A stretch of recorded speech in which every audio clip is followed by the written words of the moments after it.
हमारे प्राचीन मनीषियों का कहना है कि अगर सुख प्राप्त करना है तो धर्म का आचरण करना होगा।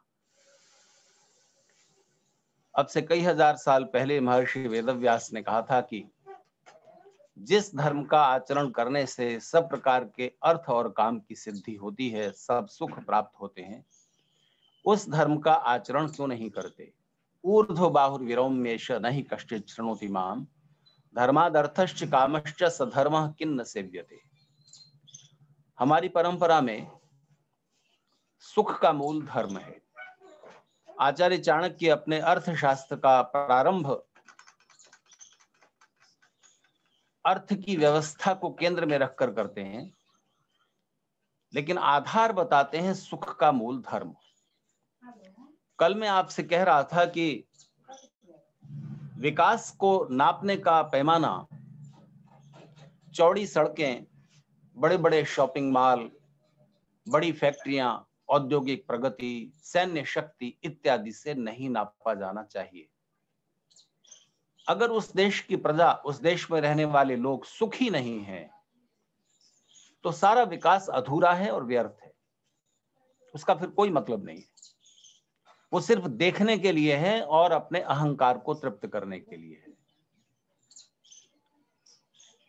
तो हमारी परंपरा में सुख का मूल धर्म है और आधुनिक विचारकों में एक बड़े प्रतिष्ठित विचारक, जिनकी विचारधारा के अनुसार उसका अनुगमन करते हुए धरती लंबे समय तक दो हिस्सों में बटी रही, उस कम्युनिस्ट विचारधारा के प्रवर्तक कार्ल मार्क्स का यह कहना है कि धर्म मनुष्य जाति के लिए अफीम की तरह है। अगर किसी को उन्नति ना करने देनी हो तो उसके पैरों में धर्म और ईश्वर के भारी पत्थर बांध दो, फिर वो कभी भी उभर के ऊपर नहीं आ सकेगा।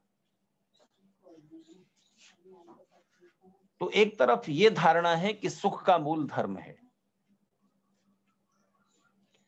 दूसरी तरफ ऐसा कहने वाले लोग हैं कि धर्म मनुष्य समाज के लिए अफीम की तरह है, बहुत हानिकारक है। इनमें से हम किस विचारधारा को ठीक माने? मैं समझता हूं कि कार्ल मार्क्स जिस संदर्भ में और जिस परिस्थिति में ये कह रहा है कि धर्म और ईश्वर मनुष्य समाज के लिए भारी पत्थर की तरह है, उन्नति के रास्ते में सबसे बड़ी रुकावट है, तो वो धर्म और ईश्वर का संदर्भ उसके देश काल परिस्थिति में जैसा है उसको ध्यान में रखकर कह रहा है। डॉक्टर राधाकृष्णन ने एक बड़ी सुंदर बात कही है। डॉक्टर राधाकृष्णन कहते हैं कभी भी किसी भी समय कोई भी विचारशील मनुष्य कभी भी धर्म या ईश्वर का विरोध नहीं कर सकता। ध्यान दीजिएगा, डॉक्टर राधाकृष्णन कहते हैं कभी भी कोई भी विचारशील बुद्धिमान व्यक्ति धर्म और ईश्वर का विरोध नहीं कर सकता। यदि कभी कोई विचारवान व्यक्ति धर्म और ईश्वर का विरोध करता हुआ मिले तो ये समझ लेना चाहिए कि वो धर्म और ईश्वर का विरोध नहीं कर रहा है, बल्कि उसके देश में, उसके समाज में, उसके समय में, उसकी परिस्थिति में धर्म और ईश्वर के बारे में जैसी धारणाएं प्रचलित हैं वो उन धारणाओं का विरोध कर रहा है। यही बात मैं भारत में उत्पन्न हुए विचारक चारवाक के संदर्भ में कहना चाहूंगा। कल भी मैं चारवाक का नाम ले रहा था। चारवाक किसी भी धार्मिक मान्यता से सहमत नहीं है। आत्मा नहीं, परमात्मा नहीं, पूर्व जन्म नहीं, पुनर्जन्म नहीं, कोई कर्म फल नहीं, बस यही जीवन है, यही सत्य है और बस इस जीवन के, संसार के सुख ही भोगना जीवन का लक्ष्य है, इसके अलावा कुछ नहीं। यह विचारधारा सारे नैतिक मूल्यों को एक तरफ हटा देती है। लेकिन अगर हम उस ऐतिहासिक परिप्रेक्ष्य में सोचें जहां पर खड़े होकर चारवाक ये बात कह रहा है, तो पता लगता है कि चारवाक के समय में जो ऐतिहासिक परिस्थितियां थीं, उसमें धर्म और ईश्वर और पूर्व जन्म, पुनर्जन्म इत्यादि मान्यताओं का दुरुपयोग होने लग गया था। जैसे एक उदाहरण से समझिए, इस समय अगर किसी देश में गरीबी ज्यादा है, बेरोजगारी है, भूख है, लोग दुखी हैं, दरिद्र हैं, गंदगी है, बीमारियां हैं, लोग बीमारियों से मर रहे हैं और इसको आप पूर्व जन्म का कर्मफल कहकर छोड़ देते हैं, तो देश की दुर्व्यवस्थाओं के बारे में और उनको बदलने के बारे में सोचेगा ही कोई क्यों? राजा अन्याय कर रहा है, वो दुष्ट लोग शासक बन गए हों और अत्याचार कर रहे हो जनता पर, जैसा बहुत देशों में होता रहा है। जैसे चाइना और नॉर्थ कोरिया के बारे में आप कह सकते हैं और दूसरे देशों के बारे में कह सकते हैं, जहां पर इतने भयावह अत्याचार जनता पर होते रहे हैं। तो वो अत्याचार, आप उन अत्याचारों का शिकार जो लोग हुए उनका पूर्व जन्म का कर्मफल कहकर छोड़ दें। तो कर्मफल के सिद्धांत को जब आधा अधूरा प्रस्तुत किया जाता है तो उसके जो परिणाम है वो बड़े गलत सामने आते हैं। जैसे अभी कोरोना का समय चल रहा है, लाखों लोग उसका शिकार हो रहे हैं, मृत्यु हो रही है। तो सावधानी रखना हमारा कर्तव्य है। मास्क बांधिए, हो सके तो वैक्सीन लगवाइए, बाहर निकलते हुए डिस्टेंसिंग रखिए इत्यादि।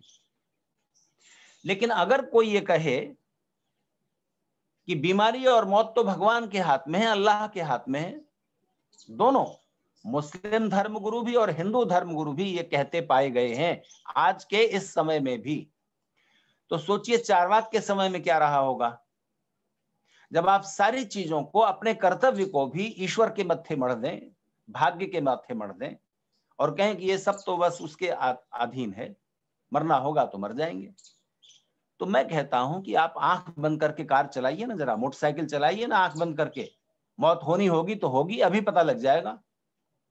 तो आप बीमार पड़ जाते हैं तो आप नया कर्म करते हैं कि नहीं, उसका इलाज करते हैं कि नहीं? माना कि भाग्य की भूमिका है जीवन में, पिछले कर्म फल की वजह से बहुत कुछ घटित होता है, ये मानना होगा। आप एकांगी रहकर जीवन की सच्चाइयों का और जीवन में आने वाले सुख दुख की पूरी व्याख्या नहीं कर सकते। एक आदमी पैदल चला जा रहा है, फिसल के गिर गया, पैर टूट गया। एक आदमी पैर फिसल के गिरा, कपड़े झाड़कर उठकर खड़ा हो गया। दोनों का अभी का कर्म एक जैसा था, असावधान होकर चलना, फल में अंतर क्यों है? तो आप नितांत पुरुषार्थवादी होकर व्याख्या नहीं कर सकते सुख दुख की, और नितांत भाग्यवादी होकर नहीं कर सकते। तो कभी भाग्य की भूमिका अधिक होती है, कभी नए पुरुषार्थ की भूमिका अधिक होती है। बीमारी हो गई, या तो अभी का कर्म है, हमने कुछ गलत खाया पिया, उस वजह से कुछ शरीर को कष्ट हो गया, नया कर्म कीजिए, इलाज कीजिए, परहेज कीजिए, आप स्वस्थ हो जाते हैं। लेकिन कई बार ऐसा होता है कि पूरी सावधानी रखते हुए भी न जाने कहां से कौन सा बैक्टीरिया वायरस शरीर के अंदर प्रवेश कर जाता है, पता नहीं चलता। जितना मनुष्य की शक्ति है, परिस्थितियां जहां तक अलाउ करती हैं वहां तक ही तो आदमी सावधानी रखेगा। पूरी सावधानी रखने के बाद भी अगर कहीं से कुछ आक्रमण हो गया किसी बैक्टीरिया वायरस का, किसी बीमारी का, तो आप इसे क्या कहेंगे? दो ही उत्तर हो सकते हैं, या तो आप संयोग कहोगे या भाग्य कहोगे। और क्या कहेंगे आप? तो सीधी बात यह है कि अगर पिछला कुछ कर्म फल है भी तो नया कर्म करने का रास्ता बंद किया हुआ है क्या ईश्वर ने? तो आप भाग्य कह करके अपने नए पुरुषार्थ को अपने दुख के संदर्भ में तो नहीं रोकते। बीमारी आती है तो भरसक इलाज करते हैं, पूरा इलाज करते हैं। लेकिन सामाजिक परिस्थितियों में जो कुछ भी अन्याय हो रहा है, अत्याचार हो रहा है, और उसका निराकरण करने के लिए जो होना चाहिए, जो व्यवस्था में सुधार होना चाहिए, उसको आप भाग्य पर छोड़ देते हैं। ये तो बस भाग्य है, पिछला कर्मफल है। ये गलत है। ऐसे तो फिर कभी भी अन्याय का विरोध नहीं होगा। विदेशी आक्रमणकारी आए, लाखों लोगों को मारा, लूटा, तो ये उनका पिछला कर्मफल था, ये कह करके आप छोड़ दीजिए और उनका मुकाबला ना कीजिए और हाथ पर हाथ रखे बैठे रहिए कि भाग्य में होगा तो गुलाम होंगे, भाग्य में नहीं होगा तो गुलाम नहीं होंगे। ऐसे चलेगा क्या? आप इस सिद्धांत को मान्यता देते हैं, भाग्य को जहां पर कर्म की, पुरुषार्थ की भूमिका होनी चाहिए, वहां आप भाग्य को खींच के ले आते हो, और जहां भाग्य पर छोड़ देना चाहिए, नियति पर, डेस्टिनी पर छोड़ देना चाहिए, वहां आप बेचैन होते रहते हो। ये दोनों चीजें एक्सट्रीम है। कल मैंने आपसे कहा कि एक्सट्रीमिस्ट लोग खुद दुखी रहते हैं और दूसरों को भी दुखी रखते हैं। इसलिए सत्य का संधान करना चाहिए। तो कार्ल मार्क्स ये हों या चार्वाक हों, जब वो धर्म और ईश्वर का विरोध कर रहे हैं, तब उनके समय में धर्म और ईश्वर के नाम पर जो गलत धारणाएं प्रचलित हैं, वो उसका विरोध कर रहे हैं। मरते हुए आदमी के पास चर्च का प्रीस्ट पहुंचता है और कहता है कि चेक पर साइन कर दो, ये तुम्हें स्वर्ग में मिल जाएगा।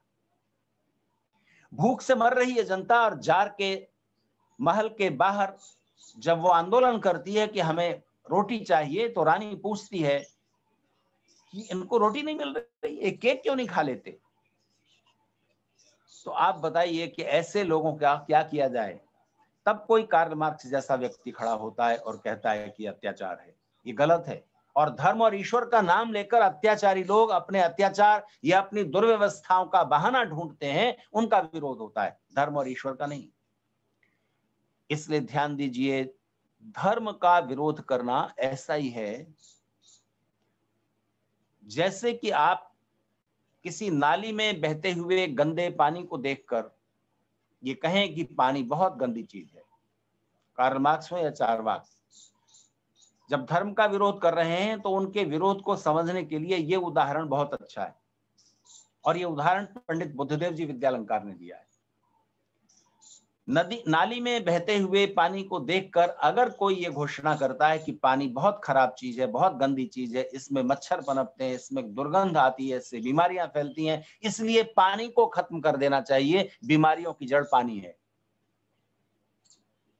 ये कहना सत्य है कि असत्य है?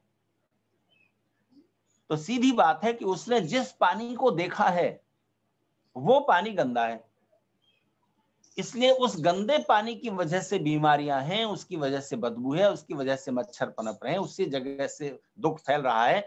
तो पानी की निंदा करना उस पानी को देखकर हो रहा है, वो पानी की निंदा नहीं है, गंदे पानी की निंदा है। तो आप पानी, लेकिन गलती यह है कि आप कहते हैं कि पानी गंदा है और गंदे पानी को देखकर आप पानी को खत्म करना चाहें कि पानी को समाप्त कर दो, पानी सारी मुसीबतों की जड़ है, सारी बीमारियों की जड़ है। ये मूर्खता होगी। पानी को साफ कीजिए। गंगा को अगर आप कलकत्ता में हुगली पर देखें, प्रदूषण हो चुका होता है, इतना प्रदूषण हो चुका होता है कि आप उसमें आचमन करना या स्नान करना तो क्या चाहेंगे, अपने पैर का अंगूठा भी नहीं डुबोना चाहेंगे, इतना गंदा और प्रदूषित जल है। लेकिन इस वजह से आप ये वक्तव्य देने लग जाओ कि गंगा बहुत बुरी चीज है, इसको धरती से समाप्त कर देना चाहिए, इससे बहुत बीमारियां पनपती हैं, ये मूर्खता है। गंगा का वास्तविक स्वरूप ढूंढना पड़ेगा, और उसके लिए आपको गंगा जहां से निकलती है, उसका जो ओरिजिन है, वहां जाकर देखिए, तब आप उसका निर्मल रूप पहचान पाएंगे। धर्म की गंगा जहां से निकलती है, वहां पर धर्म की परीक्षा कीजिए। और अगर मार्क्स हो या चार्वाक धर्म के उस वास्तविक स्वरूप को समझ पाते तो शायद उनके वक्तव्य इस तरह के न होते। इसलिए आज धरती पर अगर आप सामाजिक और राजनीतिक परिस्थितियों को देखें तो आप हैरानी में डूब जाएंगे कि धर्म के नाम पर इतने अत्याचार हुए हैं, इतने युद्ध हुए हैं, मनुष्य ने मनुष्य का इतनी मात्रा में खून बहाया है जिसका हिसाब नहीं रखा जा सका। पिछले 2000 सालों में जितनी लड़ाइयां हुई हैं, बड़ी बड़ी लड़ाइयां, वो राष्ट्र की सीमाओं के टकराव के कारण कम हुई हैं, धार्मिक विचारधाराओं के टकराव के कारण ज्यादा हुई है। तो आप अगर ये कहें कि धर्म मनुष्य को मनुष्य से लड़ा रहा है, इसलिए धर्म को समाप्त कर दो, तो ये बात भी वैसी ही गलत होगी। धर्म के कारण लड़ाइयां नहीं हो रही हैं, धर्म के नाम पर लड़ाइयां हो रही हैं, और धर्म को गलत रूप से समझ लेने के कारण हो रही हैं। धर्म हमेशा सुख का आधार रहेगा, चाहे समाज हो या परिवार। अगर सुख चाहिए तो धर्म के उन मूल नियमों का पालन करना अनिवार्य है। लेकिन वो धर्म क्या है? उस धर्म को अगर आप समझें तो धर्म की उस परिभाषा से जो आपके प्राचीन विचारकों ने की है, उससे कोई भी विरोध नहीं कर सकता। जो भी व्यक्ति जरा सा भी सोच सकता है, वो धर्म की उस परिभाषा के विरोध में नहीं जा सकता, क्योंकि वो धर्म की परिभाषा और मनुष्यता की परिभाषा दोनों लगभग एक जैसी हो जाती है। अब से 5000 साल पहले महर्षि वेदव्यास ने धर्म की व्याख्या करते हुए कहा था कि सुनो, धर्म का सर्वस्व सुनो। श्रूयताम धर्म सर्वस्वम श्रुत्वा चैवावधार्यताम। धर्म का सर्वस्व सुनो और सुन करके धारण करो, आचरण करो। एक पंक्ति में बताता हूं, वेदव्यास कहते हैं, आत्मनः प्रतिकूलानि परेशान न समाचरित। जैसा व्यवहार मैं अपने साथ किया जाना पसंद नहीं करता, वैसा दूसरों के साथ न करूं। जैसा व्यवहार मैं अपने साथ किया जाना पसंद करता हूं, वैसा व्यवहार दूसरों के साथ करूं। एक पंक्ति में धर्म के आचरण से संबंधित पूरी व्याख्या आ जाती है। और मैं पूरी चुनौती के साथ कहता हूं, दुनिया का कोई भी मनुष्य किसी भी धार्मिक संप्रदाय से जुड़ा हुआ हो या नास्तिक कहलाता हो, चाहे कम्युनिस्ट हो, धर्म की इस परिभाषा का विरोध नहीं कर सकता। और धर्म की ये परिभाषा आप परिवार से निकाल दीजिए, समाज से निकाल दीजिए, सारे नैतिक मूल्यों का आधार है ये। कुछ भी काम करने लग जाएं, आपको अपने व्यवहार की, जो भी आप करने जा रहे हैं, उसकी परीक्षा के केंद्र में धर्म का ये नियम, ये परिभाषा रख लेनी चाहिए। ये कसौटी है। छोटे से लेकर बड़े कामों तक आप कुछ भी निर्णय करने लग जाएं, आपको धर्म की इस परिभाषा को केंद्र में रखना पड़ेगा। तो चाणक्य कहते हैं कि सुख का मूल धर्म है। धर्म संप्रदाय नहीं, धार्मिक संप्रदाय नहीं, कोई मत मतांतर नहीं। धर्म का मतलब वो धर्म जो कि इस परिभाषा में छिपा हुआ है। सुख का मूल धर्म है। तो चाणक्य सूत्र और अपनी विचार श्रृंखला आगे बढ़ाते हैं और अगला सूत्र कहते हैं सुख का मूल धर्म है। तो धर्म का मूल क्या है? तो उनका कहना है धर्म का मूल अर्थ है। यानी धन होगा तो आप धार्मिक होंगे, ये मतलब नहीं है। मतलब यह है कि अगर अर्थव्यवस्था अच्छी है तो प्रायः वहां पर धार्मिकता होगी। और दूसरा इसका अर्थ यह है कि आप धार्मिक हैं या नहीं, इसकी पहचान आपके किसी बाहरी आचरण से या बाहर आपने कोई चिन्ह धारण किया हुआ है उससे नहीं होगी। आपने मुख पर पट्टी बांधी हुई है इसलिए आप धार्मिक कहलाएंगे नहीं। आपने किसी खास तरह का तिलक लगाया हुआ है, इससे आपके धार्मिक होने की पहचान होगी नहीं। आपने किसी खास तरह के केश बढ़ाए हुए, दाढ़ी रखी हुई है, इसलिए आप धार्मिक है नहीं। ये धर्म की पहचान नहीं है। आपने किसी खास तरह की ड्रेस पहनी हुई है, ये धार्मिक होने की पहचान नहीं है। ये किसी संप्रदाय से जुड़े हुए होने की पहचान हो सकती है। उस पहचान से पता लग जाता है कि आप उस धार्मिक समुदाय से जुड़े हुए हैं। धार्मिक है या नहीं, इसकी सबसे बड़ी परीक्षा तो इस बात से होगी कि आप धन किस तरह कमा रहे हैं। आपकी आजीविका का आधार क्या है? अन्याय से या न्याय से? धर्म पूर्वक या अधर्म पूर्वक? दूसरों को दुख पहुंचाकर या न्याय के साथ? इससे पता चल जाएगा कि आप धार्मिक हैं कि अधार्मिक। तो अपनी आजीविका के साधनों की परीक्षा करते रहें। यो ह्यर्थ शुचि स शुचि न अमृत वारी शुचि शुचि। मिट्टी से, पानी से, सैनिटाइजर से जो पवित्रता होती है वो बाहर की होती है, वो आपकी बैक्टीरिया से रक्षा कर देगी। लेकिन जो वास्तविक पवित्रता है वो आपकी अर्थ शौच से जुड़ी हुई है कि आप जो आजीविका अर्जित कर रहे हैं, जो धन कमा रहे हैं, उसके साधन क्या है, उसके तरीके क्या है। उससे पता चलेगा कि आप धार्मिक हैं नहीं। आपके व्यवहार से पता चलेगा कि आप धार्मिक हैं नहीं। आप सड़क पर जा रहे हैं, आपको कहीं रुकना है, आधा घंटे का आपका कहीं काम है बाजार में, अपनी कार या अपनी स्कूटी, अपनी बाइक पार्क करते हुए आप ये ध्यान रखते हैं कि नहीं कि दूसरों को आने जाने में रुकावट तो नहीं होगी? ये ध्यान रखते हैं तो आप धार्मिक हैं। और धर्म की परिभाषा कि मेरे व्यवहार से किसी दूसरे को दुख न पहुंच जाए। क्या मैं पसंद करूंगा कि मैं रास्ते में जा रहा हूं और किसी ने अपनी गाड़ी इस तरह अड़ा रखी है कि वहां ट्रैफिक जाम है, मेरे को देर हो रही है? क्या आप पसंद करेंगे? तो आप भी दूसरों के रास्ते में रुकावट न बने, सीधी सी बात है। तो आप अपनी गाड़ी पार्क करते हुए भी आपको दूसरों का ध्यान रखना चाहिए। आपके कॉन्सेप्ट में दूसरों की सुख सुविधा रहनी चाहिए। ये धार्मिकता की परीक्षा हुई। तो हमारी परंपरा में जब शादी होती है, भारतीय परंपरा में, तो एक अलग परिवार में पैदा हुआ एक युवक और दूसरे अलग परिवार में पैदा हुई एक युवती एक दूसरे को जीवन साथी के रूप में स्वीकार कर रहे हैं। तो आप बताइए, उस धार्मिक परंपरा में पत्नी को धर्म पत्नी क्यों कहा जाता है? पति क्या अधर्म पति है? ध्यान दीजिए, जिस तरह से एक दीपक जलाकर, एक मोमबत्ती जलाकर, ये एक बल्ब आप अपने बरामदे और आंगन के बीच में, अगर बीच में वो बल्ब लगा देते हैं तो वो बल्ब आपके बरामदे में, उस लॉबी में भी रोशनी देता है और आंगन में भी फेंकता है। ठीक इसी तरह से धर्म दो व्यक्तियों के बीच की व्यवस्था है। तो जब अलग अलग परिवारों में जन्मे हुए व्यक्ति जीवन भर के लिए जुड़ रहे हैं, तो कौन सा तत्व है जो उन्हें जोड़ेगा? इस बात को जरा समझें। अगर परिवार के रिश्तों में से भी धर्म हटा दीजिए, सारे रिश्ते बिखर जाएंगे। जोड़ने वाला तत्व धर्म है। तो कल मैंने आपसे चर्चा की थी कि माता पिता अपने बच्चे को अनकंडीशनल प्रेम करते हैं, बिना किसी स्वार्थ के। माता पिता बच्चे को प्यार करते हैं तो इसलिए नहीं करते कि वो बड़ा रूपवान है, बड़ा गुणवान है, बड़ा विद्वान है, बड़ा बलवान है, बड़ा धनवान है। किसी वजह से प्यार नहीं करते, बस उस बच्चे का होना ही अच्छा लगता है। तो एक माँ का, एक पिता का अपने बच्चे के लिए जो प्यार है वो नैसर्गिक है, उसमें बदलाव नहीं आता। माँ अपने बच्चे को जैसा भी है प्यार करेगी। उसके सामने आप ये प्रस्ताव रखो कि तेरे बच्चे से ज्यादा खूबसूरत, ज्यादा गुणवान, ज्यादा बलवान ये दूसरा लड़का ऐसे प्यार करो, नहीं करेगी। उसको अपना ही बेटा अच्छा लगेगा, अपनी ही बेटी अच्छी लगेगी, जैसा भी हो संतान, मेंटली रिटार्डेड हो तो भी। और किसी बच्चे के सामने आप ये प्रस्ताव रखो कि तेरी मम्मी से ज्यादा खूबसूरत, तेरे पिता से ज्यादा बलवान ये दूसरे व्यक्ति, इन्हें प्यार कर, नहीं। उसका भी प्रेम नैसर्गिक है, इसलिए उस प्रेम में बदलाव नहीं आता। माता पिता अपने बेटे बेटियों से नाराज हो सकते हैं, जिंदगी भर के लिए नाराज हो सकते हैं, पर प्रेम कम नहीं होता। इसलिए उस नाराजगी में तड़पन, छटपटाहट ज्यादा हो जाती है।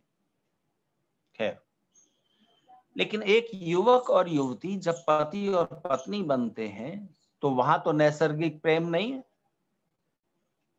इस बात की पूरी संभावना होती है, जीवन भर रहती है, कि पत्नी से ज्यादा सुंदर, ज्यादा गुणवान कोई स्त्री संपर्क में आए, पति से ज्यादा सुंदर, ज्यादा बलवान, ज्यादा गुणवान, ज्यादा धनवान कोई पुरुष संपर्क में आए, तो रुझान दूसरी तरफ होने की संभावना है कि नहीं? हमेशा इस संभावना बनी रहेगी कि नहीं? माता पिता का बच्चे से जो प्रेम है, बच्चे का माता पिता से जो प्रेम है, भाई बहन जो रिश्ते में सगे भाई बहन है, उनका प्रेम नैसर्गिक है। उसको क्रिएट नहीं करना पड़ता, उस प्रेम को उत्पन्न नहीं करना पड़ता। उस प्रेम का पात्र बने रहने के लिए कोई आपको कोशिश नहीं करनी पड़ती। वहां पसंदगी या नापसंदगी का सवाल नहीं है, वो प्रेम नेचुरल है, नैसर्गिक है। लेकिन पति और पत्नी के बीच प्रेम की निष्पत्ति करनी पड़ती है, वो प्रेम क्रिएट करना पड़ता है। और आप अपने जीवन साथी के प्रेम के पात्र बने रहें, इसके लिए जीवन भर प्रयास करते रहने पड़ते हैं। ये जीवन भर की साधना है। तो रुझान दूसरी तरफ न हो, इन दो व्यक्तियों को आपस में जोड़ने वाला तत्व क्या है? इसलिए वहां धर्म बीच में है। आप सगे भाई को तो धर्म भाई नहीं कहते, सगी बहन को आप धर्म बहन नहीं कहते, लेकिन जिसको आपने बहन जैसा मान लिया वो धर्म बहन है। यानी आपको वो जो भावना है उसको अपने अपने संकल्प से जीवन भर निभाना है। इसलिए आपने किसी एक पुरुष को पति मान लिया, किसी एक स्त्री को पत्नी मान लिया, तो फिर अब उस प्रेम की निष्पत्ति की, उस प्रेम को बनाए रखने की और उस रिश्ते को निभाने की टोटल रिस्पॉन्सिबिलिटी आपकी है। इसलिए पत्नी और पति दोनों को जोड़ने वाला तत्व धर्म है। दोनों के कंधों पर एक एक कपड़ा डाल दिया जाता है और उस कपड़े के छोर में गांठ बांधी जाती है, ग्रंथि बंधन कहलाता है। कौन सा वो तत्व है? वो तो कपड़े में गांठ बांध दी, बीच में एक कठोर चीज रख दी, हल्दी की एक गांठ, कोई रुपए का, 1 रुपए का एक कॉइन, सुपारी, कुछ भी बीच में रख दिया, वो गांठ ना खुले। लेकिन पति और पत्नी के हृदय मिले हुए रहें, वो बंधे हुए रहें। उन दोनों के हृदयों को जोड़ने वाला तत्व कौन सा है कि वो जीवन भर जुड़े हुए रहेंगे? उसमें ये संकल्प है कि मैंने जो प्रतिज्ञा की है, सब देवगणों को, विद्वानों को साक्षी करके, मित्रों को, संबंधियों को, माता पिता को, परमेश्वर को साक्षी करके जो प्रतिज्ञा की जा रही है, वो प्रतिज्ञा जीवन भर निभाने के लिए। तो अन्नपाशेन मणिना प्राण सूत्रेण प्रश्नेना बध्नामि सत्य ग्रंथेना मनश्च हृदयम चते। सत्य है, आपस का विश्वास है, जिसको हम धर्म कहते हैं, जिसने दोनों को आपस में जोड़ दिया है और जोड़े रखेगा। जब तक धर्म का पालन होता रहेगा तब तक रिश्ता बना रहेगा। तो धर्म क्या है? जैसा व्यवहार में अपने साथ किया जाना पसंद नहीं करता वैसा दूसरों के साथ न करूं। मैं नहीं चाहता कि मेरी मेहनत से कमाई हुई संपत्ति को कोई दूसरा चुराए, तो मैं भी ना चुराऊं। मैं नहीं चाहता कि कोई मुझे अन्याय से दुख दे, मैं भी ना दूं। मैं नहीं चाहता कि मेरे साथ कोई झूठ बोले, झूठा व्यवहार करे, मैं भी ना करूं। मैं नहीं चाहता हूं कि मेरे साथ अन्याय किया जाए, मैं भी ना करूं। तो ठीक इसी तरह से मुझे ये ध्यान रखना है कि अगर मैं चाहता हूं कि मेरी पत्नी मन की गहराइयों से मुझे प्रेम करे, तो मुझे भी मन की गहराइयों से प्रेम देना होगा और उसमें कहीं कुछ अविश्वास की बात नहीं होनी चाहिए। तो इस धर्म को हटा दीजिए बीच में से, रिश्ता बिखर जाएगा कि नहीं? वो कपड़े में बंधी हुई गांठ तो मामूली चीज है, कभी भी खुल सकती है, खोली जा सकती है। लेकिन अगर आपने इस धर्म की परिभाषा को केंद्र में रखा है तो फिर परिवार में हमेशा सुख समृद्धि बढ़ती रहेगी। और प्रेम ही है जो सुख को जन्म देता है। कल मैंने आपसे कहा, सुख बढ़ाना हो, दुखों को कम करना हो, तो उसका उपाय क्या है? परिवार। जितने लोगों से आप प्यार करते हैं और जितने लोग आपको प्रेम करते हैं, उनमें सुख बांटा जाता है तो सुख मल्टीप्लाई होता है, दुख बांटा जाता है तो दुख कम होता जाता है। तो परिवार के भी आधार स्तंभ के रूप में धर्म है, केंद्र के रूप में धर्म है। अग्नि के चारों ओर घूम रहे होते हैं पति पत्नी, केंद्र में क्या है? अग्नि। क्यों अग्नि को केंद्र में रखकर घूम रहे हो? संदेश है, और वो संदेश ये है कि एक अग्नि जल रही है हवन कुंड में। केंद्र में जिस तरह अग्नि को रखकर आप चारों तरफ घूम रहे हैं, इसी तरह जीवन का जो लक्ष्य है उसे केंद्र में रखिए और उसे प्राप्त करने की उत्साह और संकल्प की अग्नि आपके हृदय में निरंतर जलती रहे। तो लक्ष्य क्या है? लक्ष्य है सुख प्राप्ति। तो चारों तरफ की जो भी एक्टिविटी करोगे, महाराष्ट्र में रह रहे हो, अमेरिका चले जाओगे, अमेरिका से फिर वापस भारत आ जाओगे, ये शहर छोड़कर दूसरे शहर में चले जाओगे, ये कंपनी छोड़कर दूसरी कंपनी ज्वाइन करोगे, सर्विस छोड़कर के बिजनेस करने लग जाओगे, ये बिजनेस छोड़कर दूसरा बिजनेस शुरू करोगे, ऐसा करोगे वैसा करोगे, जो कुछ भी करना केंद्र में होना चाहिए सुख। और ये रहता है कि हम इस काम को करने जा रहे हैं, इसका परिणाम सुख होगा कि नहीं। तो ये तो कोई अधार्मिक व्यक्ति भी सोच लेता है। एक चोर भी अगर चोरी करता है तो केंद्र में क्या होता है? सुख। चोरी करके मुझे सुख मिलेगा, यही सोच के तो चोरी करता है। पर बात इतनी सी नहीं है यहां पर है दूसरे का सुख। वही बात जो धर्म कह रहा है। धर्म कह रहा है कि अपना सुख तो अधार्मिक व्यक्ति भी केंद्र में रखकर सोच लेगा। धर्म की मांग है कि आप दूसरे का सुख केंद्र में रखकर सोचें। जो कुछ भी करने जा रहे हैं उससे सबका सुख बढ़ेगा कि नहीं, तो वो काम कीजिए जिससे सबका सुख बढ़े। मिनिमम शर्त यह है कि अगर आप जो करने जा रहे हैं उससे सबका सुख नहीं बढ़ेगा, कोई बात नहीं, पर दूसरों का दुख ना बढ़ जाए, ये मिनिमम शर्त है। पर इस बात को ध्यान में रखना है। चारों तरफ की गतिविधि के केंद्र में चार तरह की गतिविधि आप करते हैं। शारीरिक गतिविधि फिजिकल, बौद्धिक गतिविधि इंटेलेक्चुअल, मानसिक गतिविधि साइकोलॉजिकल या मेंटल, और आध्यात्मिक गतिविधि स्पिरिचुअल। तो आप संध्या करने बैठ रहे हैं, प्रार्थना उपासना करने बैठ रहे हैं, वो भी कभी अधर्म बन जाएगी अगर उस समय कर्तव्य की पुकार कुछ और है। बच्चा गिर गया, चोट लग गई, उसके रोने की आवाज आ रही, जोर जोर से रो रहा है और आप अपने गायत्री जाप में डूबे हुए हैं, तो यहां ये गायत्री जाप भी, ओम का जाप भी अधर्म हो जाएगा। अभी प्रथम कर्तव्य यह है कि आप उसका दुख देखें। तो अगर आपके उपासना में बैठने से इस समय कोई जरूरी काम है जो करना है, वो कर्तव्य है जिससे दूसरों का, सबका दुख बढ़ जाएगा, अगर इस समय वो काम नहीं किया गया तो आप प्रायोरिटी किसको देंगे? बस ये ध्यान रखने की बात है। तो आध्यात्मिक गतिविधि भी करने जा रहे हैं तो वहां भी सबका सुख दुख पहले देखना। तो शारीरिक, मानसिक, बौद्धिक, आध्यात्मिक सब प्रकार की एक्टिविटीज के केंद्र में होना चाहिए दूसरों का सुख और दुख। मेरे इस कार्य से दूसरों का सुख बढ़े, मेरा भी बढ़े। और अगर मेरा सुख नहीं बढ़ रहा, दूसरों का सुख बढ़ रहा, तो भी उस काम को कर दीजिए। लेकिन अगर मेरा सुख बढ़ रहा है, सिर्फ मेरा सुख होगा और दूसरों का दुख होगा, बस वो काम निंदनीय है और उसे हम अधर्म कहते हैं। वो काम नहीं करना। तो धर्म को केंद्र में, जिस परिवार में सब लोग धर्म को केंद्र में रखकर सोचते हैं, वहां सबका सुख बढ़ता है। और जिस समाज में, जिस परिवार में धर्म के इस नियम का पालन नहीं होता, वहां सबका दुख बढ़ता है। भारत के किसी भी शहर में आप ये दृश्य देख सकते हो। रेड लाइट खराब है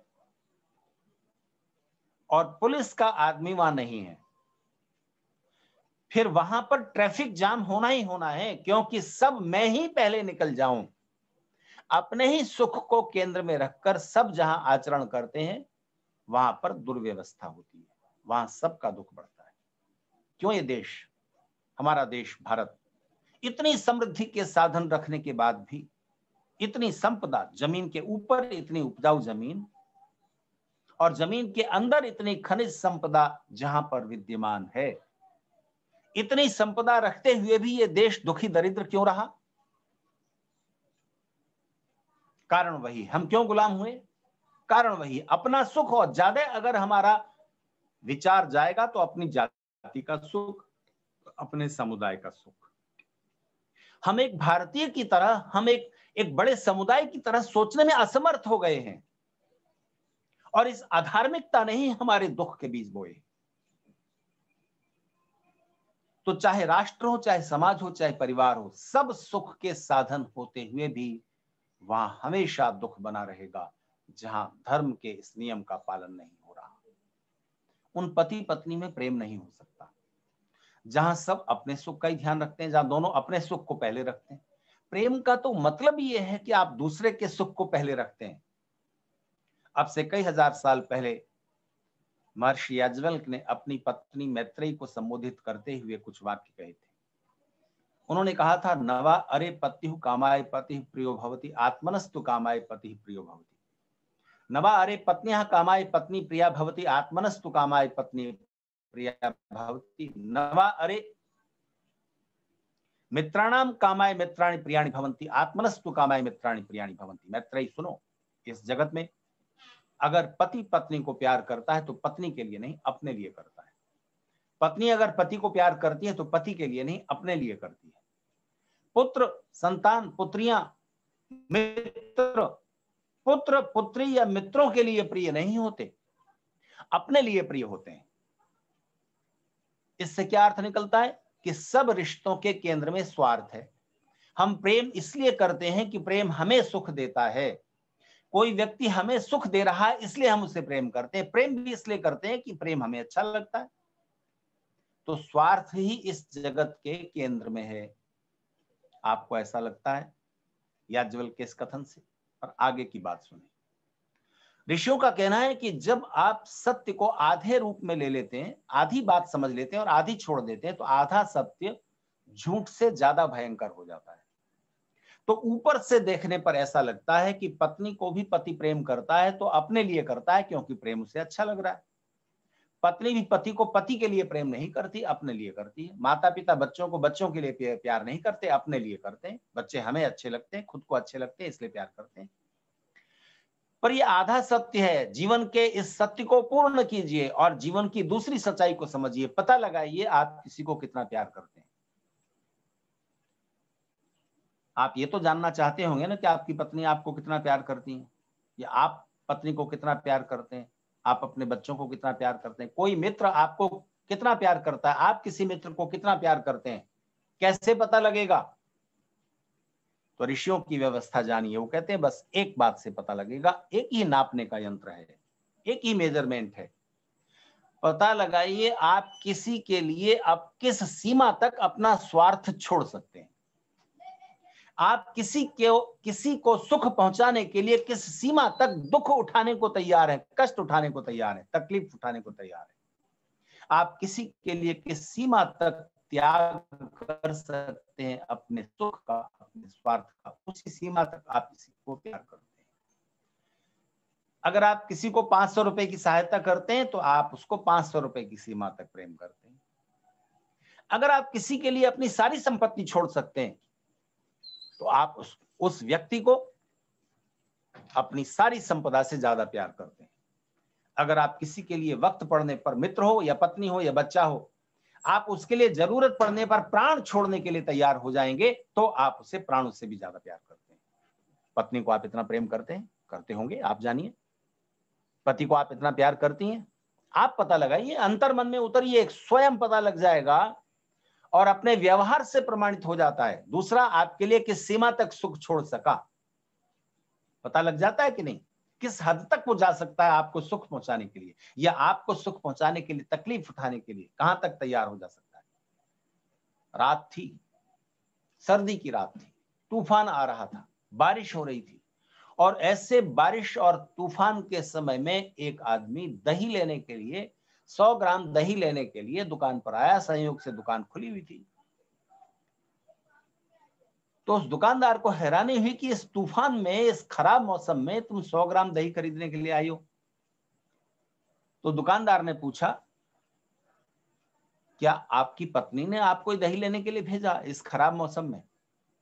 तो आदमी झुंझला कर बोला, और क्या तुम समझते हो मेरी मां मुझे भेजती? मैं पत्नियों के लिए नहीं कह रहा हूं कि सब पत्नियां ऐसी होंगी, लेकिन हो सकता है उस पत्नी ने टेस्ट लिया हो कि देखें मेरी बात ये मानते हैं कि नहीं। तो समझने की बात यह है कि आप कितना कष्ट उठा सकते हैं। हो सकता है कुछ पत्नी को ऐसी तकलीफ रही हो कि उस समय जरूरी हो वो दही 100 ग्राम ही बहुत आवश्यक हो। मान लीजिए कल उनके पति ने ही अपने मित्रों को दावत पर बुलाया हुआ है नाश्ते पर सुबह 10 बजे। अब सुबह सुबह कहां दही मिलेगा, इस समय दूध है, जमाना है, तो बहुत आवश्यक है, तो उन्होंने कह दिया। तो अब ये परिस्थितियां अलग होती हैं। आप किसी को ऊपर से देखकर इस तरह अधार्मिक नहीं कह सकते, लेकिन पहचान यही है कि आप किसी के लिए किस सीमा तक अपना सुख छोड़ने के लिए तैयार हैं, बस आप उसे उतना ही प्रेम करते हैं। तो अब यहां सत्य संपूर्ण हो गया। स्वार्थ त्याग, स्वार्थ नहीं, स्वार्थ त्याग प्रेम की पहचान है। तो जहां पर रिश्ते निभेंगे वहां किसी न किसी सीमा तक आप स्वार्थ छोड़ रहे होंगे। कम से कम इस सीमा तक तो आपको ध्यान रखना होगा, मेरे किसी व्यवहार से दूसरों को दुख न पहुंच जाए। अपनी सारी एक्टिविटी के केंद्र में दूसरों का सुख और दुख केंद्र में रखना, बस इसका नाम धर्म है।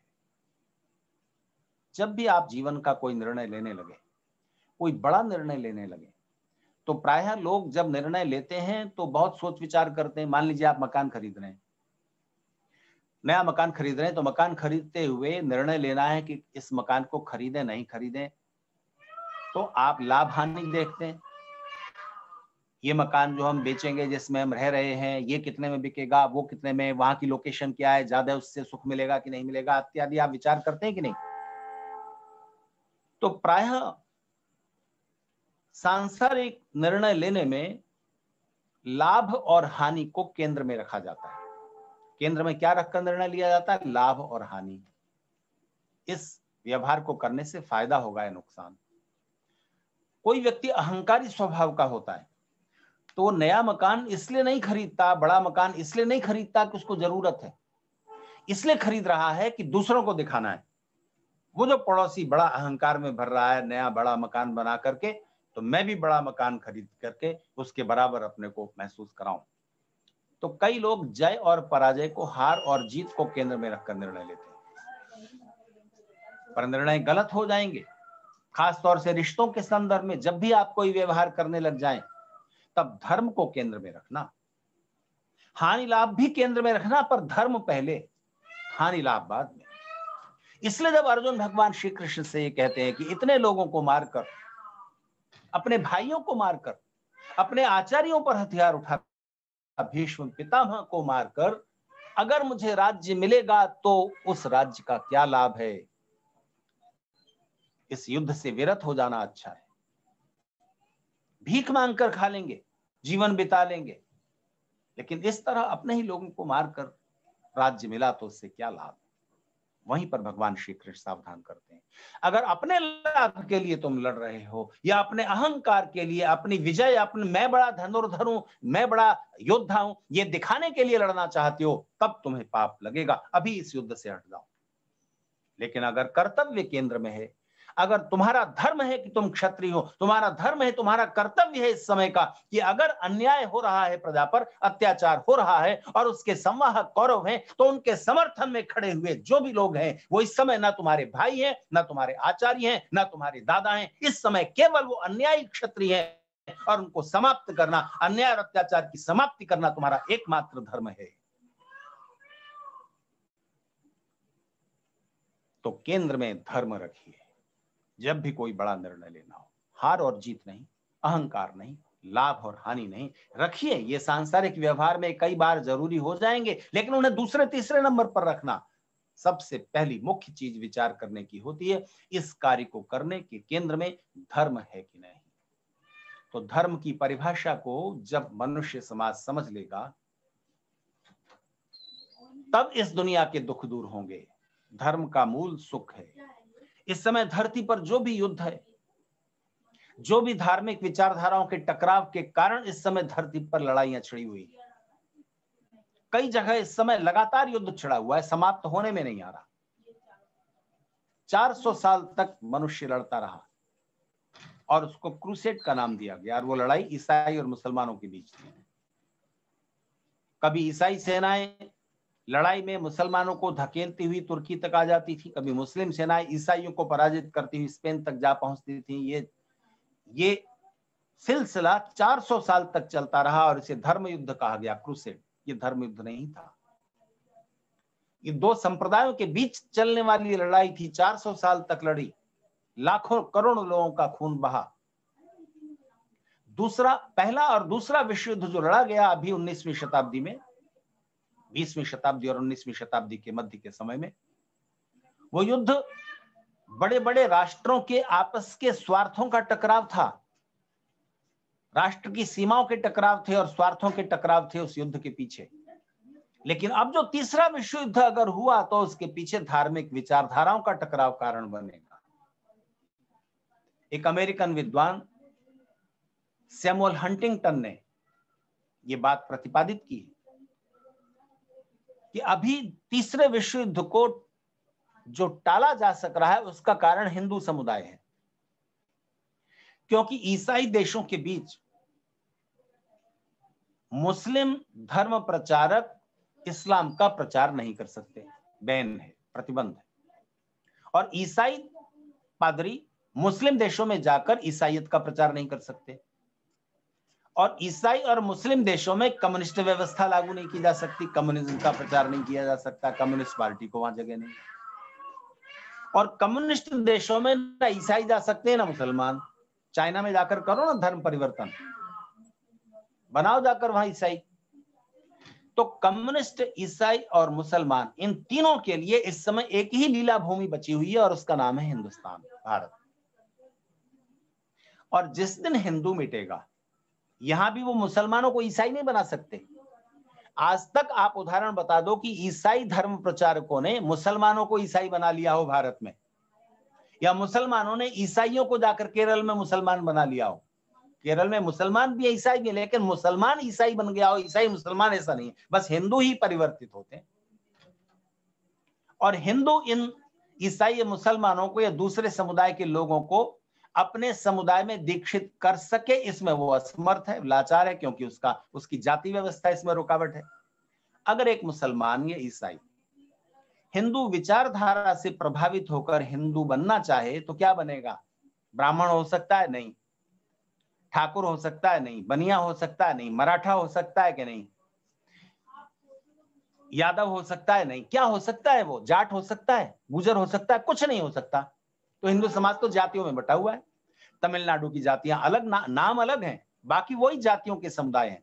तो उन समुदायों में तो वो घुस नहीं सकता, वो जातियां तो उसे अपनाएंगी नहीं। तो हिंदू तो एक छिलके की तरह हो गया ना, अंदर अंदर तो संतरे की फांके हैं बहुत तरह की। तो हिंदू समुदाय के अंदर आने के रास्ते तो सारे बंद हैं, बाहर जाने के रास्ते तो सारे खुले हुए। इसलिए संभावना है कि हिंदू एक दिन मिटेगा, क्योंकि दूसरा कारण यह है कि हिंदू को अपने अस्तित्व की रक्षा की कोई चिंता भी नहीं है। हो जाओ जो हो रहा है। इतनी दूर दूर तक हिंदू समुदाय और उसकी विचारधारा फैली हुई थी। जहां खुदाई करो वहां कोई हिंदू का परिचायक जिसका प्राचीन नाम आर्य है, ये वैदिक धर्म में, बिगड़ करके एक तो हिंदू हो गए, दूसरों ने नाम दिया, आपने स्वीकार कर लिया। पर चलो, आपको उस प्राचीन अपनी विचारधारा का संकेत देने वाले कुछ न कुछ आर्कियोलॉजिकल प्रमाण, पुरातात्विक सबूत हर देश में मिल जाएंगे, जमीन खोदो तो। यानी आर्यों की सभ्यता बहुत दूर दूर तक फैली हुई थी। सिकुड़ते सिकुड़ते सिकुड़ते आप कहां तक तो सीमित रह गए। खैर, सैमुअल हंटिंगटन कहता है कि जिस दिन हिंदू समाप्त होगा वो एक बफर कम्युनिटी की तरह काम कर रहा है। अभी वो रोके हुए दोनों बड़ी सभ्यताओं का, मुस्लिम और ईसाई सभ्यताओं का आपस का टकराव रोके हुए, क्योंकि अभी दोनों का निशाना हिंदू है। जिस दिन हिंदू मिटेगा उस दिन इन दोनों सभ्यताओं के सीधे मुकाबले को रोका नहीं जा सकेगा और उस दिन विश्व युद्ध होगा। या जिस दिन इस्लामिक सभ्यता के पास भी उतनी ही सैन्य शक्ति हो जाएगी, उतने ही एटॉमिक वेपन आ जाएंगे, उतने ही परमाणु अस्त्र आ जाएंगे जितने ईसाई सभ्यता के पास हैं, उस दिन युद्ध को रोका नहीं जा सकेगा और उसका परिणाम यह होगा पूरी मनुष्यता की समाप्ति। इस दुर्घटना को कैसे रोका जा सकता है? इस दुर्घटना को रोकने का एक ही तरीका है और वो है धर्मनिरपेक्षता। ध्यान दीजिए, मैं इस शब्द को सही रूप में बोलना चाहूंगा, वो तरीका है मत निरपेक्षता। धर्मनिरपेक्षता एक भ्रामक शब्द है। धर्मनिरपेक्षता का मतलब आप धर्म से निरपेक्ष हो जाएं, यानी वो धर्म जिसकी परिभाषा वेदव्यास कर रहे हैं 5000 साल पहले, या वेद कर रहा है सृष्टि के प्रारंभ से, वो परिभाषा तो उसके लिए तो उस धर्म के प्रति तो सापेक्ष होना ही पड़ेगा, हर समय में, हर काल में, हर परिस्थिति में। और उस धर्म का विरोध न कार्ल मार्क्स कर सकेंगे, न चारवाक, कोई नहीं कर सकता। धर्म के नाम पर फैली भ्रामक धारणाओं का विरोध करते रहेंगे विचारक लोग, वो अलग बात है। वास्तविक धर्म का विरोध नहीं किया जा सकता। धर्मनिरपेक्षता को इंग्लिश में सेक्युलरिज्म कहते हैं, वहीं से एक शब्द आया है। तो देखिए, जो ईसाई देश हैं, अमेरिका, ब्रिटेन वगैरह, वहां पर सेक्युलरिज्म का इतना सा मतलब है कि पुराने समय में चर्च की दखलंदाजी शासन व्यवस्था में भी थी। शासन व्यवस्था में भी चर्च का पूरा रोल रहता था।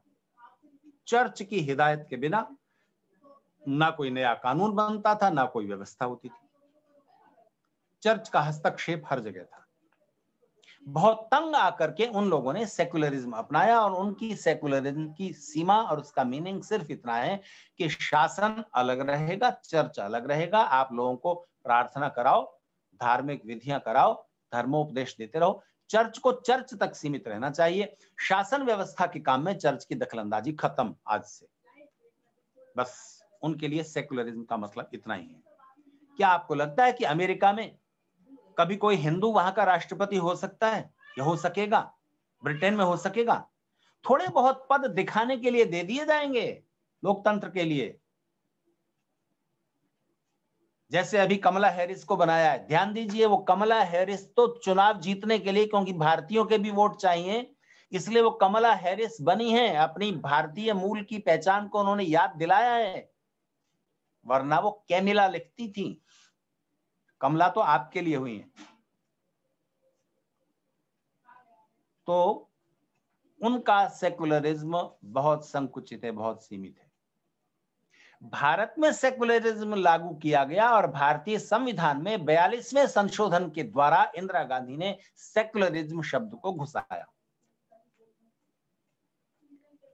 और इसको सेकुलर बना दिया। ठीक है, भारत में बहुत तरह के धार्मिक समुदाय रहते हैं और उन सब धार्मिक समुदायों से राज्य को, जो भी शासन से जुड़े हुए लोग हैं, राजसत्ता संभाले हुए लोग हैं, उनको सब धार्मिक समुदायों के साथ न्याय करना चाहिए और सबके साथ समान व्यवहार करना चाहिए। लेकिन भारत में कुछ राजनेताओं ने और कुछ राजनीतिक दलों ने सेकुलरिज्म का मतलब यह समझ लिया कि अल्पसंख्यकों को, अल्पसंख्यकों की संरक्षण के नाम पर उनको विशेष अधिकार दिए जाना, यहां से उन्होंने सेक्युलरिज्म या धर्मनिरपेक्षता, मत निरपेक्षता का अपमान करना शुरू कर दिया और इसके परिणाम भयंकर निकले और निकलते जाएंगे। आप मुझे बताइए, ये कहां की सेक्युलरिज्म है, ये कहां का मत निरपेक्ष होना है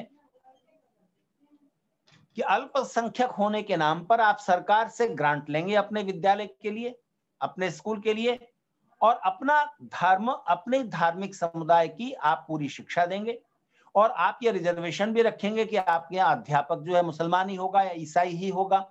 आप जिनको चाहेंगे अपने स्कूल में एडमिशन देंगे, दूसरों को चाहेंगे तो देंगे, नहीं तो नहीं देंगे, ये अधिकार भी आपका। लेकिन कोई हिंदू समुदाय से जुड़ा हुआ व्यक्ति अगर अपना स्कूल खोलता है और सरकार से पैसा भी नहीं लेता, तब भी वो अपने स्कूल में, अपने विद्यालय में अपने हिंदू धर्म की शिक्षा नहीं दे सकता, गीता नहीं पढ़ाई जा सकती, तो आप सांप्रदायिक हो जाएंगे। ये कहां का न्याय है? आप सबके साथ समान व्यवहार करो ना, दो में से एक काम कर दो। या तो आप ये करो कि सब स्कूलों में, चाहे वो ईसाई चला रहे हैं, मुसलमान चला रहे हैं, हिंदू चला रहे हैं, सब स्कूलों में सब धार्मिक समुदायों की अच्छी शिक्षाएं दी जाएंगी, सबका एक सम्मिलित संकलन करो और सब अच्छी अच्छी बातें उन्हें सिखाओ। या आप ये नियम कर दो कि किसी भी धार्मिक संप्रदाय की शिक्षा किसी भी स्कूल में नहीं दी जाएगी। आप गणित पढ़ाइए, साइंस पढ़ाइए, ज्योग्राफी पढ़ाइए, जूलॉजी पढ़ाइए, भाषा पढ़ाइए, जो भी पढ़ानी है, लेकिन आप किसी भी धर्म ग्रंथ की शिक्षा नहीं देंगे, कोई भी धार्मिक संप्रदाय की शिक्षा नहीं दी जाएगी, वो अपने घर में पढ़ाना। दो में से एक नियम लागू करो ना, ये होता है सेक्युलरिज्म। आप कुछ लोगों को आप विशेष अधिकार दे देते हो तो ये अन्याय हो जाता है। संरक्षण होना चाहिए, सबका होना चाहिए। तो भारतीय राजनीतिक दल इस न्याय से डिग गए और उसका परिणाम हुआ हिंदू कट्टरपंथ का उभार। इसके लिए आप हिंदू धर्मगुरुओं को या हिंदूवादी राजनीतिक दलों को दोष नहीं दे सकते। किसी ने एक व्हाट्सएप भेजा है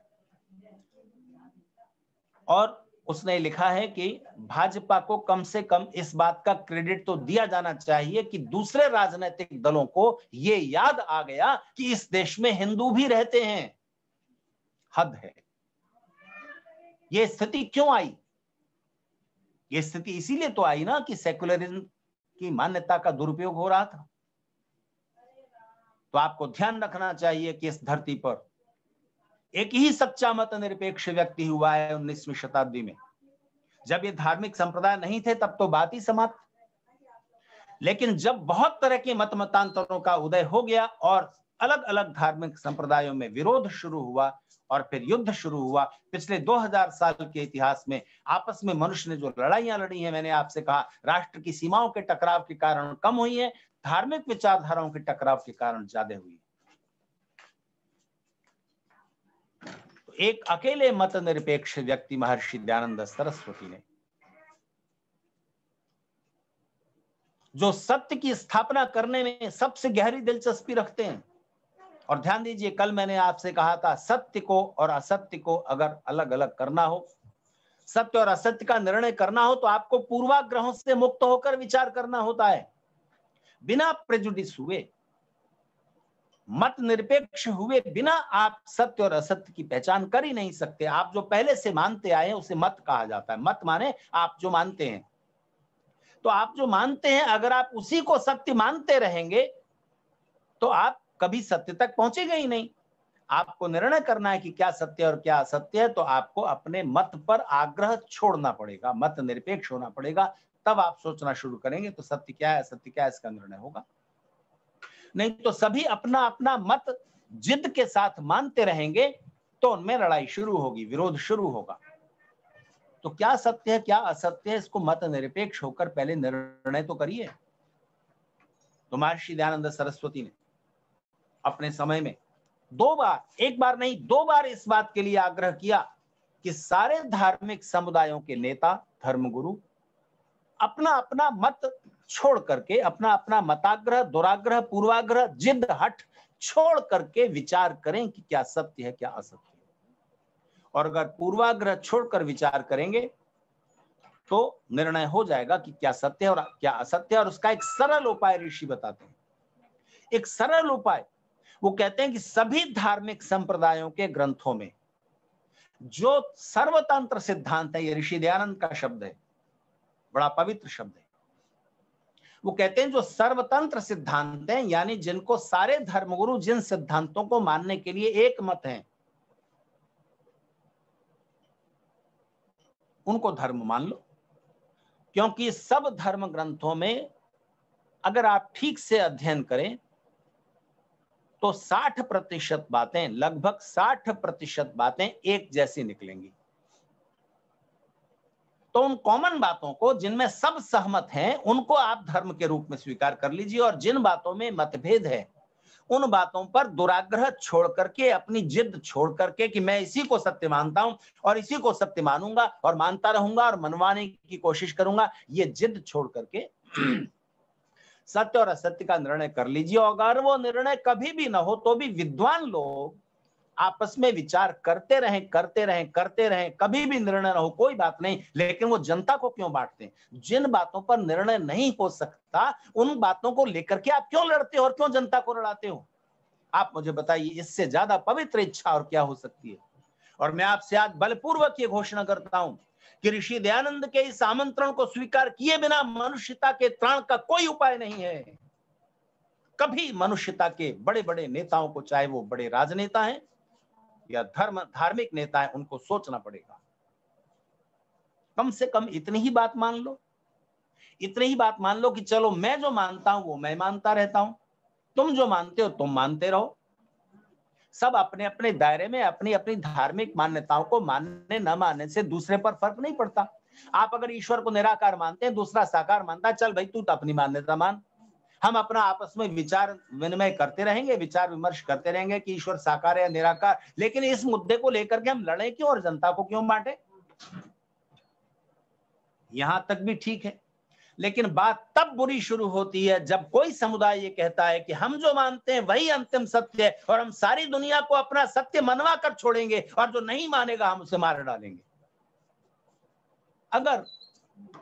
अगर इतनी जिद रहेगी तो धरती पर शांति नहीं हो सकती, खून की नदियां बहती रहेंगी, तो जो कमजोर है उसे मरने के लिए तैयार रहना होगा। तो आज ये सोचने का समय है कि मनुष्यता को बचाना है कि नहीं, और वो मनुष्यता के त्राण की शुरुआत हिंदू धर्मगुरुओं से होनी चाहिए। अगर वो अपने समुदाय को सही शिक्षा देना शुरू कर दें, सर्वधर्म समभाव की शिक्षा केवल हिंदू के लिए क्यों, धर्मनिरपेक्षता का लबादा केवल हिंदू को क्यों उड़ाया जाए, सबको कम से कम इतने संदर्भ में तो मानना चाहिए। तो आज मैं आग्रह करता हूं, मुस्लिम मौलवियों के सामने ये निमंत्रण रखिए, ईसाई धर्म गुरुओं के सामने प्रस्ताव रखिए कि आप हिंदू धर्म को भी और हिंदू धर्म से जुड़े हुए हिंदू समुदाय के अंदर जो भी विचार आते हैं उनमें भी सत्य का अंश है, ये मानने को तैयार हैं कि नहीं? तो हम तो ये मानते रहे कि भाई सब धार्मिक समुदायों में सच्चाई है और आप हमको अधार्मिक या हमारा तो बिल्कुल कुछ भी अस्तित्व ही बेकार है, ऐसा आप स्वीकार करते रहें। तो इस तरह से धर्मनिरपेक्षता का नाटक कब तक चलना चाहिए? इसलिए सबसे पहली बात तो है कि धर्मनिरपेक्षता कहना बंद कीजिए, उसे मत निरपेक्षता कहिए, और मत निरपेक्षता का जो सही स्वरूप है उसे दुनिया के सामने रखिए। सत्य और असत्य का निर्णय हो ही नहीं सकता मत निरपेक्षता के बिना, और उस मत निरपेक्षता का वो स्वरूप है जो ऋषि दयानंद ने सामने रखा है। मनुष्यता को, और जितने भी राजनेता और धर्म नेता हैं, धार्मिक नेता हैं, अगर उनको इस धरती पर शांति चाहिए तो ऋषि दयानंद के इस विचार को स्वीकार करना ही होगा, इसके अलावा कोई दूसरा उपाय नहीं है। इसलिए अपने परिवार में, अपने समाज में, राष्ट्र में जहां कहीं भी सुख को पाना है वहां आपको धर्म की उस परिभाषा को केंद्र में रखना पड़ेगा जिसकी व्याख्या प्राचीन ऋषि और हमारे मनीषी करते आ रहे हैं। धर्म की वो वास्तविक परिभाषा है, उसे संप्रदाय नहीं कहिए और संप्रदाय को धर्म मत कहिए, मतांतर कहिए, संप्रदाय कहिए, धार्मिक समुदाय कहिए, धार्मिक संप्रदाय कहिए। तो इन्हीं शब्दों के साथ मैं अपनी बात को विराम दूंगा। धर्म और धर्मनिरपेक्षता का वास्तविक स्वरूप आज संसार के सामने रखने की नितांत आवश्यकता